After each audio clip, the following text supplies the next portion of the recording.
Oi, gente, eu tô aqui de novo, mais uma vez. Dessa vez, em especial, eu queria fazer uma coisa um pouco diferente. Para quem está acompanhando o canal, já sabe que o canal ele vai falar sobre várias personalidades do cinema. E já vi os vídeos sobre a Gene Tierney. E hoje eu queria fazer um vídeo sobre a Judy Garland. Esse vídeo que eu vou fazer para vocês é mais um vídeo narrando um dos textos que eu escrevia para o blog que eu tinha chamado Tela Prateada. E eu tenho alguns textos sobre a Judy Garland naquele blog, e eles foram basicamente baseados nesse livro aqui, que é o livro do David Shipman, que infelizmente muitos fãs não gostam desse livro, mas é um livro muito bom. É um livro que tira ela da situação de deusa absoluta, sem defeitos, e coloca ela mais humanizada. E eu acho isso muito, muito bom, muito... Eu tenho um fascínio pela história real das pessoas, sabe? Acho muito importante a gente contar a história real das pessoas. Porque desses artistas, né? Principalmente que marcaram gerações, porque afinal de contas eles eram humanos também. Tem uma biografia que segue essa mesma linha de humanizar, né? Colocar os defeitos, colocar as falhas do artista, que também é maravilhosa, excelente, que é a biografia do Júlio Maria, né? Sobre a Elis Regina, Nada Será Como Antes. É um livro excelente que eu recomendo a todos. E eu quero começar com vocês já narrando o texto. Eu tenho esse projeto aqui no canal de narrar textos que eu escrevi, né, de minha autoria, para o blog, porque realmente é um trabalho que eu não quero que fique para trás. É um trabalho que eu gostava muito de fazer, eu me sentia muito bem fazendo esse trabalho, então eu acho que nada mais justo do que pegar esses textos e narrar para vocês. O motivo eu não vou repetir, porque eu tô ficando muito repetitiva nos outros vídeos, eu tô repetindo coisas assim várias vezes. Então o motivo tá assistam os vídeos sobre a Gene Tierney, assistam os primeiros vídeos do canal, por favor, para vocês poderem saber o porquê que eu estou narrando os textos que eu escrevia no Tela Prateada. Então vamos lá. O título do texto eu coloquei como Uma Orquestra na Voz de Judy Garland. Stormy Weather nos bastidores. Eu fiz uma menção à música Stormy Weather, que foi um grande sucesso na voz dela, porque realmente foi um trovão, né?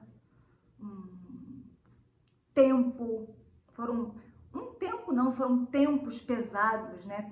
Dias de trovão que ela vivenciou.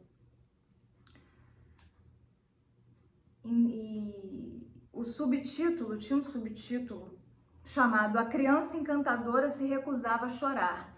Porque a Judy, para quem conhece a história dela, sabe que ela era uma pessoa muito bem-humorada e ela ria bastante dela mesma. Ela sabia fazer piadas sobre problemas que ela passava.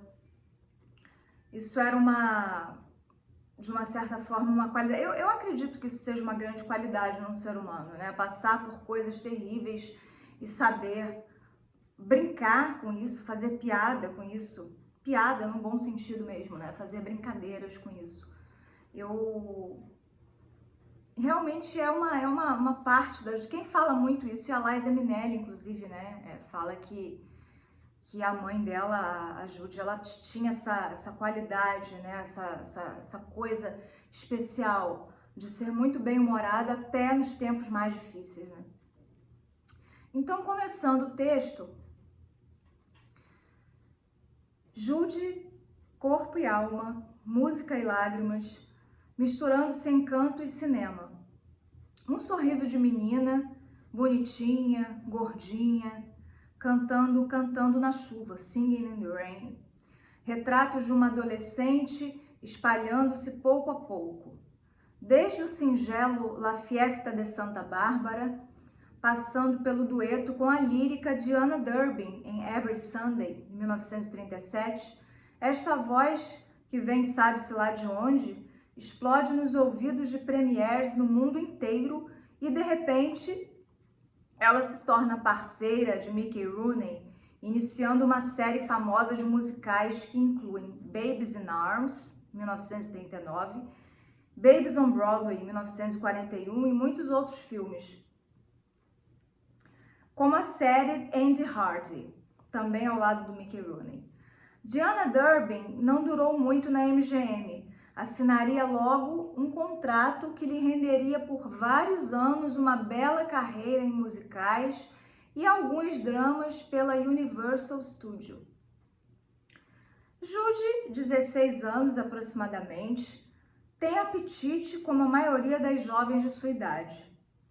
Ela quer hambúrgueres e milkshakes, mas não pode comer, senão engordará ainda mais.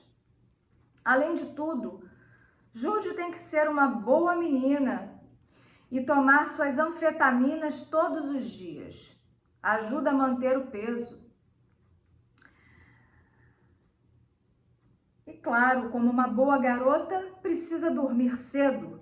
Judy não pode deixar de tomar seus calmantes todas as noites, pois religiosamente às 5 da manhã, como a maioria das estrelas da MGM, tem que estar de pé para filmar.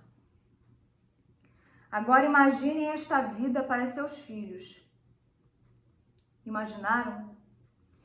Judy Garland começou esta louca rotina aos 14 anos, logo assim que Louis B. Mayer, executivo-chefe da MGM, a contratou e concluiu que seu peso era um problema para conseguir papéis no futuro próximo. O fato é que a nova contratada era uma menina perfeitamente saudável e em fase de crescimento. Em tempos em que o bullying é discutido cada vez mais, levantemos mais uma vez a questão: se Judy Garland fizesse sucesso hoje, será que sua mãe Ethel teria permitido que tudo isso tivesse acontecido? Talvez sim, talvez não. Pode ser que uma denúncia partisse de um não parente, de dentro do estúdio, já que o tempo não pode mudar certas coisas, infelizmente. E uma delas é o fato de ainda existirem mães ruins em Hollywood. Ethel era uma stage mother, uma mãe de palco, na tradução livre, em potencial. Primeiro, deixe-me explicar o que é uma stage mother. Do inglês, a tradução livre fica em mães de palco. Normalmente são mulheres que gostariam muito de ter sido artistas e não foram. Frustradas por terem falhado e sucumbido em seu próprio sonho, elas colocam todas as suas antigas expectativas nos filhos, dizendo a frase clássica: querida, um dia você será uma estrela e o mundo inteiro irá amá-la. E você nunca ficará sozinha. O resto é história. Fazem com que crianças de 5 anos acordem às 5 e estejam ao estúdio às 7, 7h30, prontas, devidamente penteadas e vestidas. Por tudo que há de mais sagrado, qual a criança desta idade que fala para um adulto? Meu desejo amanhã é estar filmando às 7h30 da manhã. A gente sabe que tem até crianças que gostam disso, mas o problema é o abuso, né, gente? O problema é o abuso. O problema não é a criança querer, a criança pode até querer, né? E gostar de filmar, de estar cantando, de estar em evidência, mas o problema é que essas crianças, elas têm que ser bem cuidadas, né? Essa é a grande questão. O único diferencial em Judy é que ela adorava o palco. Viveu a experiência ainda bebê quando seu pai, Frank, dono de um cinema em Grand Rapids, Minnesota, a colocou para cantar enquanto sua mãe tocava o piano. Essa era a profissão dos Gunn. Os filmes rodavam sob a supervisão de Frank, o pai adorado de Judy, e quando chegava a hora dos intervalos, Ethel sentava ao piano e tocava com suas 3 filhas cantando ao lado. Das 3, Judy se destacou quando Ethel as levou para audições na MGM. Só ela ficou, as outras 2 voltaram para casa. Frank morreu quando Judy ainda estava caminhando no estúdio, ainda mocinha. Ele sofria dores terríveis no ouvido. Um dia foi internado já com a dor em estado crônico. Não viu o sucesso da filha, pela qual torcia e amava tanto. Um amor mútuo. Voltando ao bullying, no passado foi Ethel. Hoje, por exemplo, enfim, aí eu falo de outras coisas aqui, outros casos e, enfim, essa aqui não interessa. Aí voltando para Judy Garland. Durante toda a sua história, Judy foi humilhada nos vários estágios de sua vida. Primeiro por Louis B. Mayer, que a chamava de minha corcundinha, além das informações citadas acima. Isso tudo na cabeça de uma garota em formação emocional e física tem um peso muito grande e deixou marcas. Judy nunca mais perdoou Louis B. Mayer. O casamento com David Rose, arranjado por ele e Ethel, por circunstâncias que para os dois eram vergonhosas, despedaçou o coração da jovem apaixonada na época pelo grande músico Artie Shaw. Um aborto forçado pelo casal Ethel e Mayer deixou a artista traumatizada pelo resto da vida. Para ela, um aborto não era algo em questão e ela era muito inexperiente para conviver com tal acontecimento. Todas essas histórias, principalmente as que envolvem o uso de anfetaminas e calmantes, os remédios de tarja preta e vermelha também, ministrados a uma criança de apenas 14 anos, uma adolescente de apenas 14 anos. Talvez, se isso se repetisse nos dias de hoje, acabaria nos tribunais. Os dias de doçura nos anos 30, momentos em que vimos em seu rosto a estampa viva da felicidade. Sua dedicação ao cinema começara. A amizade com Mickey Rooney era real. Suas imagens juntos eram coloridas, mesmo aquelas que se encontram em preto e branco.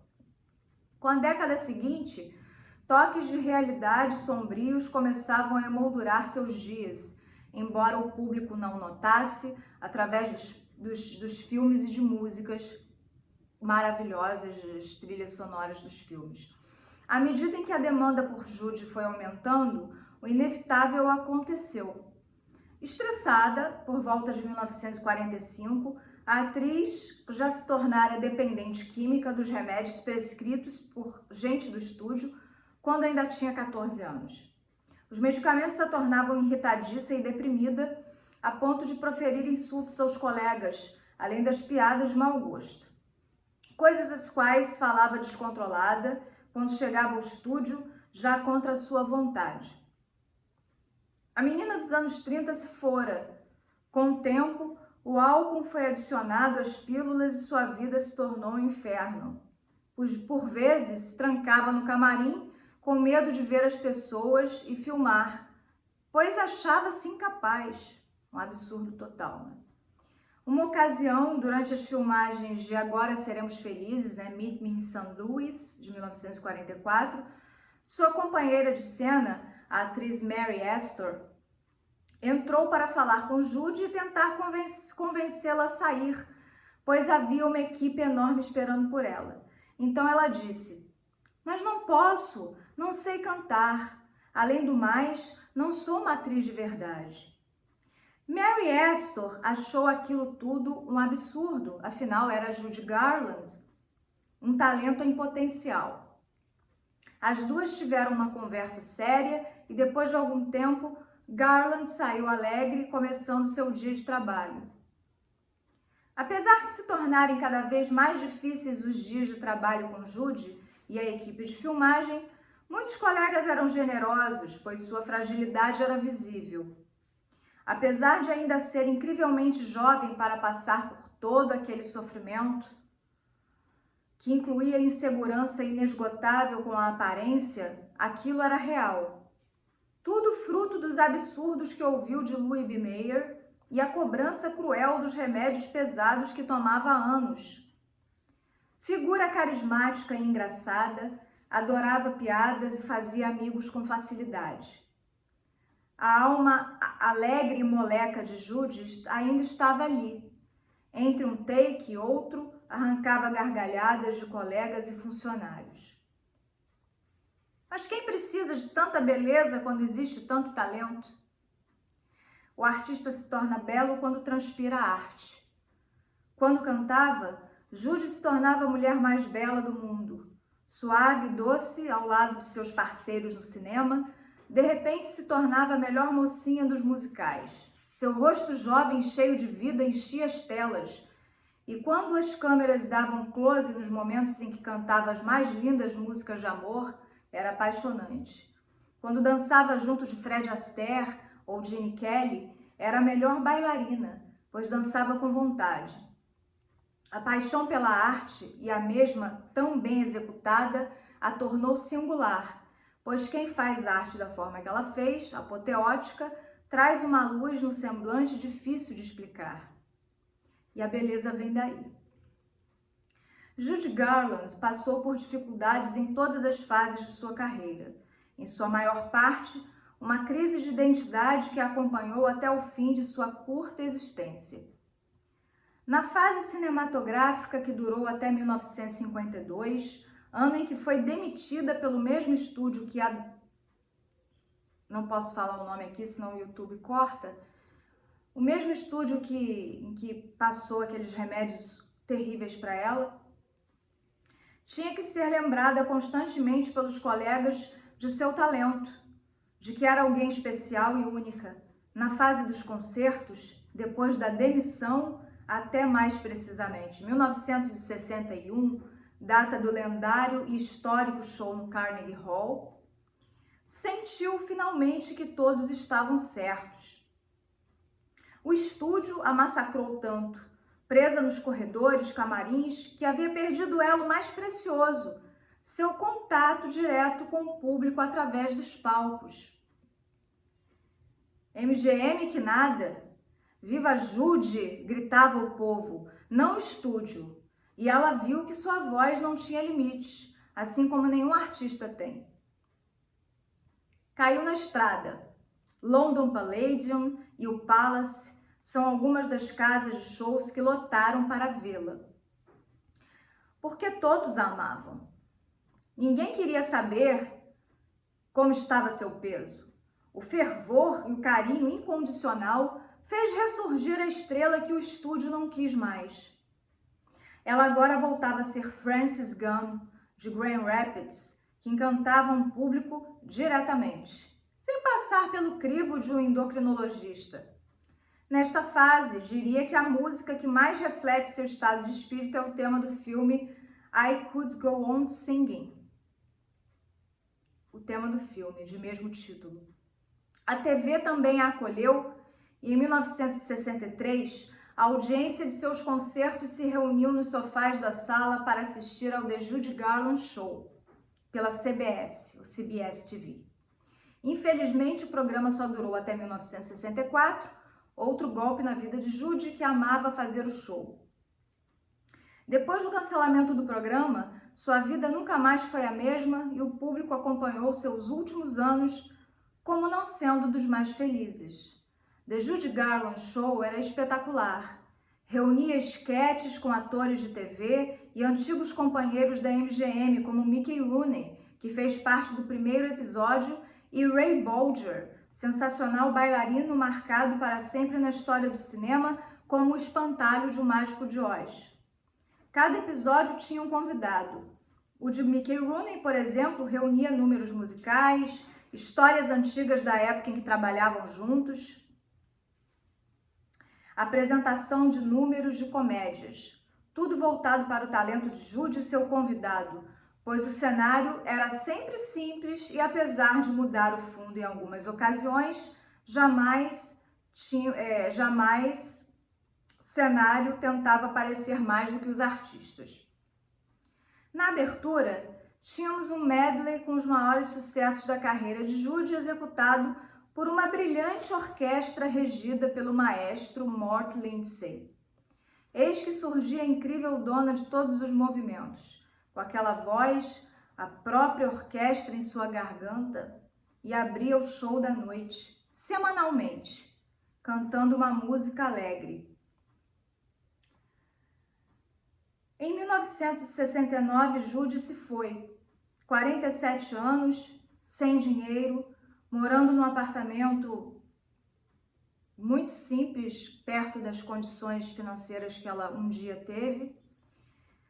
Após ter saído pela janela de vários hotéis com os filhos por não ter como pagar a conta. Morreu sem a presença dos filhos. Mesmo depois de tantos anos de sua passagem, gerações de admiradores ainda surgem. A resposta é simples. Eles descobrem a magia desta artista que enfeitiça. Talento puro em meio a tanta confusão. Uma vida passada entre crises e risos. Entre o humor marcante e a carga explosiva. A arte forte e uma mulher frágil e sozinha. Tão sozinha. E ela dizia, né? Se eu sou uma estrela, por que eu sou tão sozinha? Era uma frase que ela tinha. A Judy sofreu muito e colheu os frutos do sistema de Hollywood, né, que a criou, sendo destruída por ele, infelizmente. Frutos que ela não plantou, mas também riu demais e nos fez muito feliz. A cada vídeo dela cantando, um novo rosto se enche de felicidade e de uma nova descoberta. O fio do microfone jogado para o ombro, a mão que se descabelava de repente, os braços que se cruzavam no peito, para depois reaparecer uma nova figura. Um braço esquerdo ou direito estendido, ora em meia concha, ora totalmente erguido. 1,51 de mulher que no palco se transformava em 2 metros de plena magia e encanto. Esse foi o texto. Esse texto ele foi escrito, inspirado no livro que eu mostrei para vocês e também em documentários também. Existem vários documentários sobre a Judy Garland aqui no YouTube e eu vou colocar 2 deles muito bons aqui no comentário fixado. E a gente se vê em um próximo vídeo. Tchau!